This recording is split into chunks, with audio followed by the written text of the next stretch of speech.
Wednesday, January 4th. I'm Michael Brownlee in for Lisa Lane. And I'm Kathy Vara, and this is our new home for the next week and a half while Studio 10, our regular home, undergoes construction. So we're glad you're here. Meanwhile, we've sent Sean on the road for breakfast. He is out on his first stop of the week, Cantor's on Fairfax. Good morning, Sean. Good morning. It is it's a hop in Fairfax in that there's some street cleaning going on behind me. If that guy wasn't here, this place would be, well, just as quiet as it is now because it's 4:30, but it's going to pick up. We are outside the great Cantor's Restaurant, Bakery, Delicatessen, ladies and gentlemen. This is the place that you want to stop by today if you can. It's on Fairfax between Melrose and Beverly. There are so many goodies in there. I'm talking about the food, of course. There are great employees in here that we're going to be talking with as well. There's a history to this place that you're not going to believe. I'm going to explain it. Many bands of the great bands have eaten, superstars have eaten here. Guns N' Roses discovered here. I'm telling you, you're going to want to stop down. We're at Fairfax, that's right, in Hollywood. Come on down between Melrose and Beverly, that's right. And this is the great Cantor's. Come back with us, please. It's going to be worth it. Carl? What? Are you there, Sean? It's all Sean. Sean's over at Cantor's. Hey, folks, take a look outside at what we have right now. We've got some clear skies out at LAX as we just around the corner here from LAX. I want to just show you the fact that we've got these clear skies that are right now bringing some, I'd say, cool conditions along the coast to a few miles inland, but you get into the valley locations, there's a little bit of an offshore flow. We already have some 60s being picked up there. So it's beginning to warm up outdoors already at this early morning hour. Let's take a look at what's happening here and show you on the satellite picture that we've got, again, the clear skies that are going to be going on throughout the day today with occasional high cloud drifting over Southern California, but nothing more than that. So our weather headlines for this Wednesday, let's just go with conditions that are going to be bringing in, I would say, some very warm temperatures once again. If you remember yesterday, it's pretty much what we're going to have today. And the high surf advisory is in effect until noon today for LA and Ventura County and until 4 p.m. for Orange County. Meanwhile, the extended forecast, we've got some cooler and windier days coming back at us. I'll have all those details when I come back with the complete look at the forecast. Back to you guys.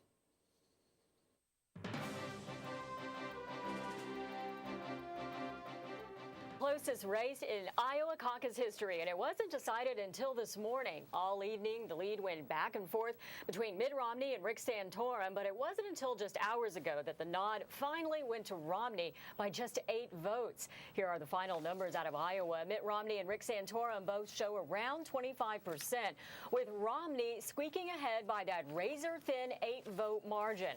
Ron Paul is third at 21%. Newt Gingrich fourth at 13%. Rick Perry, Michelle Bachmann, and John Huntsman trail the 4 frontrunners. Tony Ginyard is live at our News Operations Center with more on the final outcome from the Iowa caucuses. Good morning, Tony. Good morning, Kathy. Yeah, for those of us who enjoy watching the political process unfold, it's hard to beat last night's drama. As you mentioned, only 8 votes separating the top 2 would-be Republican presidential candidates. Top vote-getter Mitt Romney and former Pennsylvania Senator Rick Santorum appealed to Iowa caucus attendees on the issues voters say they cared about most: the federal budget deficit and the economy. There are 99 counties in Iowa, and Rick Santorum visited all of them. His presence paid off. His close second-place caucus finish re-energized his cash-strapped campaign. As for Mitt Romney, he is clearly looking forward, acknowledging the caucus victory, but focusing his attention on a showdown with President Barack Obama. And thank you, Iowa, for the great send-off you're giving to us and to the others in this campaign. Look, this is a campaign night where America wins. We're going to change the White House and get America back on track. Now, Santorum's second-place finish was in many ways a victory. He trailed badly before the caucus vote. Ron Paul came in third. He promised to stay in the fight. Next stop, the New Hampshire primary. Newt Gingrich finished in a 4th place, vowing to fight the negative campaign ads against him. Michelle Bachmann came in dead last, but gave absolutely no indication she was quitting the race. Texas Governor Rick Perry is likely out of the running, saying he's going back home to reassess his candidacy. I think Rick Santorum put it best during his speech last night, saying to supporters, game on, the real fight begins now. I'm Tony Kenyard reporting live. Back to you out in the newsroom. All right, Tony, appreciate that. Well, President Obama flies to Ohio today to push his economic message in what some are calling a re-election year kickoff. Last night, as Republicans voted in Iowa, President Obama addressed his Democratic supporters in the state via teleconference. Now, the president talked about the pivotal role that voters in Iowa played in his first campaign, in which he defeated Hillary Clinton in the caucuses. He told them this year the stakes are much higher. The president didn't have an opponent in last night's Democratic caucus, but his campaign, gearing up. They've hired staff for 8 field offices in Iowa and made several ad purchases this week. The man accused of a 4-day arson spree might make his first court appearance today in downtown L.A. Harry Burkhart, a German national, is being held without bail. The DA's office says it's still deciding what to charge him with, but the 24-year-old could be arraigned as soon as today. Investigators say damage from the 50-plus fires he allegedly set has been estimated at $3 million. Meantime, his mother appeared in court yesterday for a detention hearing. She's wanted on fraud charges in Germany, where she's accused of subletting apartments she did not own and failing to pay for her breast augmentation. Yesterday, she asked about her son in court, implying she was worried he might be dead or missing. As Burkhart addressed the gallery and addressed the judge, saying essentially, what's happened to my son? Where is my son? I haven't heard from him yesterday. The indication that I got from that is she does not know that her son has been taken into custody. A judge refused to discuss Burkhart, but assured his mother, quote, "I am sure he has not disappeared." She is due back in court on Friday. And we're getting more rough and tumble waves today with a high surf advisory in effect. Some of those waves are expected to peak as high as 9 or 10 feet along west-facing beaches. Now, the high surf is the result of a Pacific storm system out in the ocean. Our beautiful weather brought people out to the beach, many of them wandering into the water without realizing the dangers involved. But that didn't stop 2 young surfer sisters bound to take advantage of the high waves. The waves were kind of powerful. Some of them were big. I tumbled a few times. I did not break a bone or I didn't do anything because sometimes it's scary out there. Well, the big surf advisory remains in effect until noon today, but more big waves are expected again tomorrow. They are calling it a mini Carmageddon. Parts of the eastbound 210 closed for construction this morning until 6 a.m. This was a view from our helicopter just before midnight as they were getting ready to close down part of the 210. The work is primarily in the Arcadia area. The closures are for construction work on the Metro Gold Line Foothill extension. The westbound side is closed from Baldwin Avenue to Santa Anita Avenue. Once again, that's expected to reopen at 6 a.m. And, of course, Sean Murphy will have more on the freeway closures and any changes. I want to segue here because we're going to check in with Sean to get a check of traffic and, of course, Corbell with weather. This week we've sent Sean on the road to check out some of the best local diners. Sean. We are at Cantor's, and this is a great place to kick off our inaugural diner hunt. We're going to be out for the next couple weeks because they're blowing up the studio. But this is a great place to start. A lot of history here at Cantor's, and this is just one of the things that you can get. That's called, you might have heard of it, pastrami on rye. Oh, dear. And the coleslaw, too. And it's sitting on top of a bevy of baked goods. Check this out, will you? I mean, if you have a sweet tooth, this is the place to be. Cantor's, just look at some of this stuff. I don't even know what most of this is, but I can tell you it would cause cavities and raise my blood sugar. Good. There is Joel Cook, our photog extraordinaire, zooming in on some of the delicacies that we have here. I'm licking the coleslaw off the hand because it got all over. We're going to be interviewing Jacqueline Cantor. She is one of the great family members, the Cantor family members, and she's running from us now, but she's going to be on with us shortly. And we're going to get some traffic in, too. We're going to tell you about some overnight construction. Let's take a look at a couple of the projects which are out there. To the maps we go. I'm going to get my handy-dandy little information here. Construction eastbound 210 between Baldwin and Santa Anita. That's closed till 5 this morning. The detour is posted there. We've also got construction on the eastbound 210 between the 605 and Irwindale Avenue. That's going to be shut down until 5:30. Huntington Drive, Foothill Boulevard, your alternates. Construction as well on the 10 freeway. Now, that's closed in both directions between Puente Avenue and the 605. Your alternate there could be the 60 freeway. So that's it for the traffic information. Cantor's Deli, we're down here having a great old time. And the beauty of it is, with Carl Bell back there, and this place just celebrated its 80th birthday, Carl was one of the original customers, so he can tell us what it was like to be here. Back to you guys in the studio. Nice, Sean. Thank you. Let's date one another there. But anyway, hey, at the same time that Sean's on the road, I've been sent off to an undisclosed location.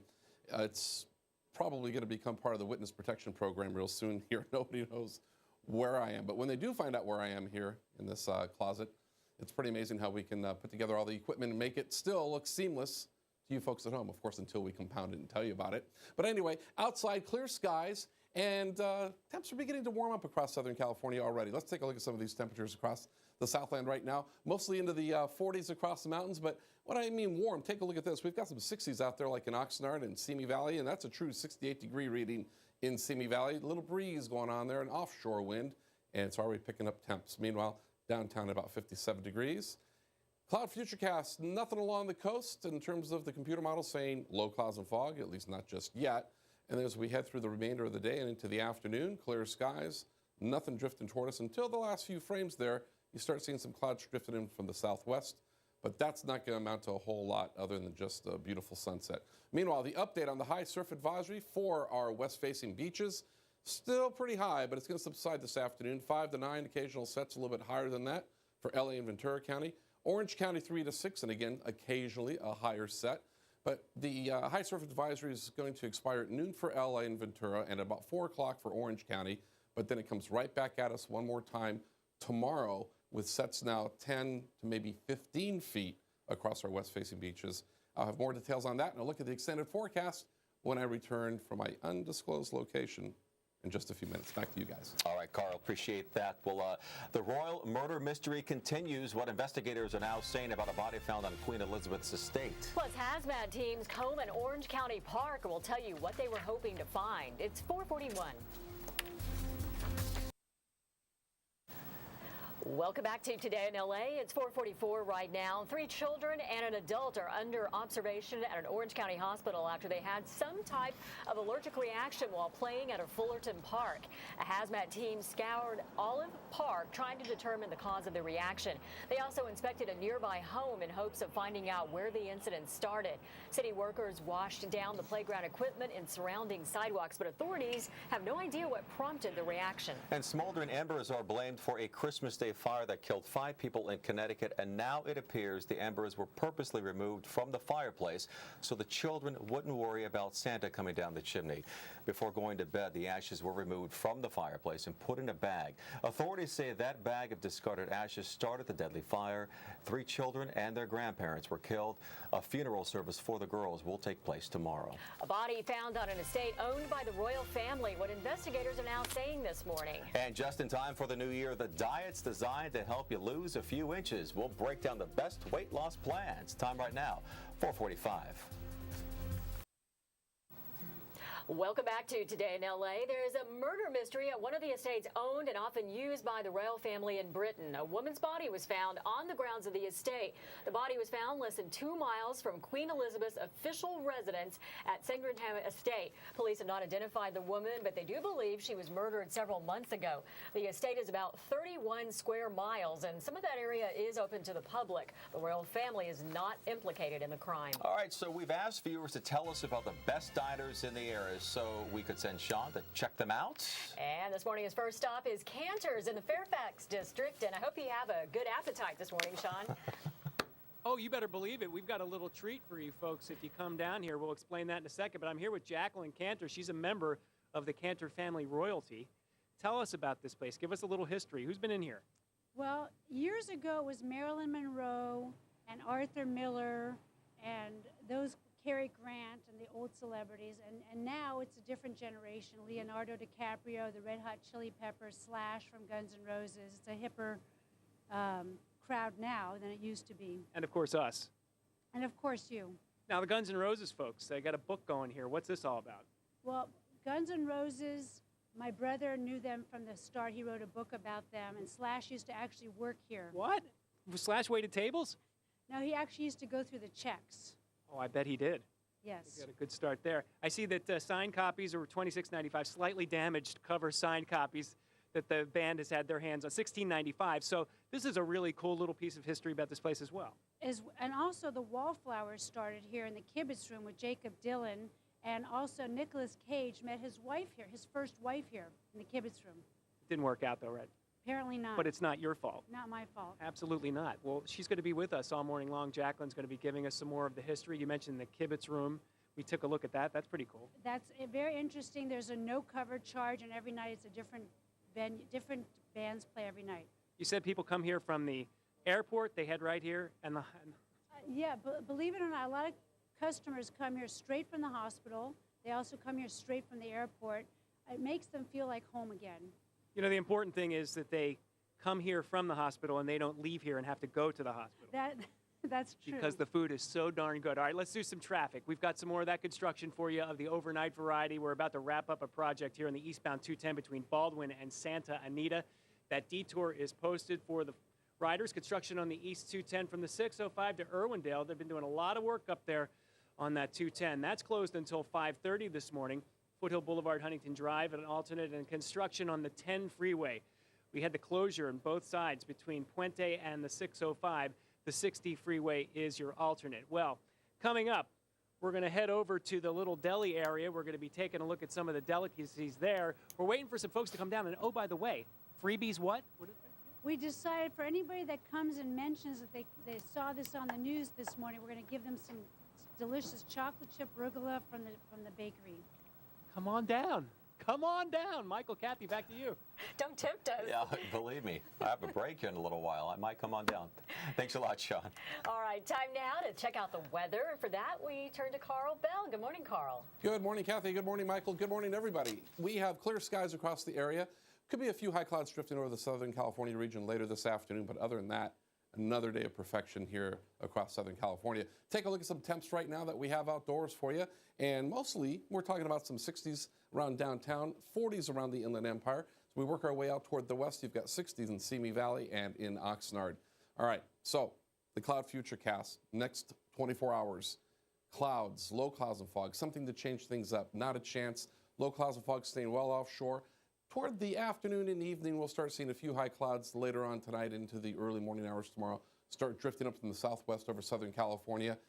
That's it. However, weather pattern is changing. It is shifting. This is going to be the last day of the 80s. I know, don't go weeping now, but this is the last day we're going to see some 80s. And we'll start cooling things off into the 70s. And eventually, we could even drop down to the 60s. We'll take a look at that when we take a quick peek at the extended forecast here in a couple seconds. But pump it up the 80s today.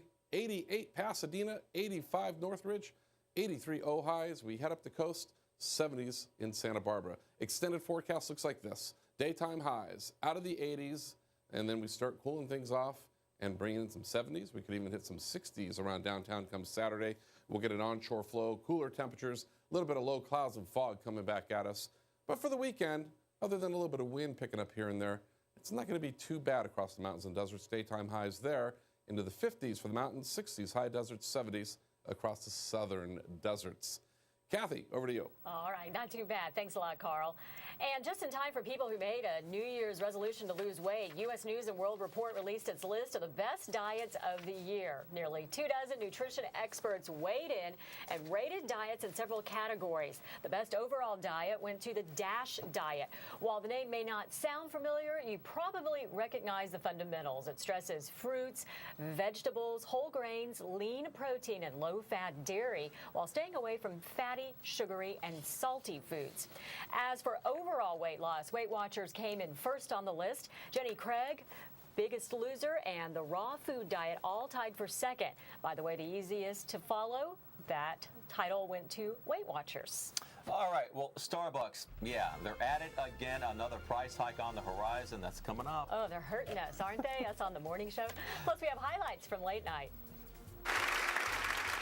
Well, today, President Obama shot back. He said Mitt Romney's policies are a lot like Bruce Jenner's face, always changing, never the same. So I don't know. It's getting... And welcome back. The Albuquerque, coffee is brewing at Starbucks, but so is a price increase. Starbucks Corporation says it will raise its prices on brewed coffee an average of 1%.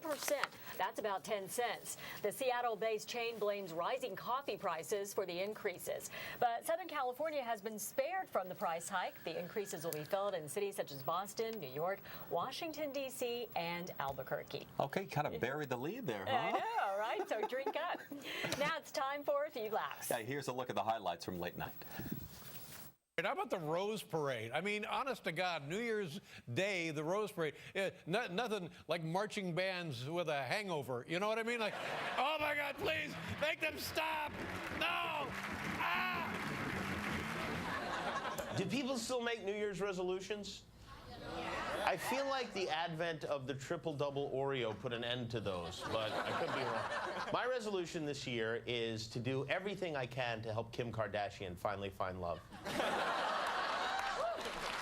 Police arrested a suspect yesterday, a German national named Harry Burkhardt. Burkhardt reportedly said he hates America, so he decided to take it out on our Japanese cars. It's kind of crazy, though. A ponytailed German who hates America tries to burn L.A. to the ground. And where is Bruce Willis through all of this? Nowhere to be found. Probably recording another harmonica album. And you can see The Tonight Show right after NBC4 at 11 p.m. Tonight, Jay welcomes Tracy Morgan, Pawn stars Rick and Corey Harrison, and musical guest Shaggy. That's Pawn, P-A-W-N. Wanted to clarify that, yeah.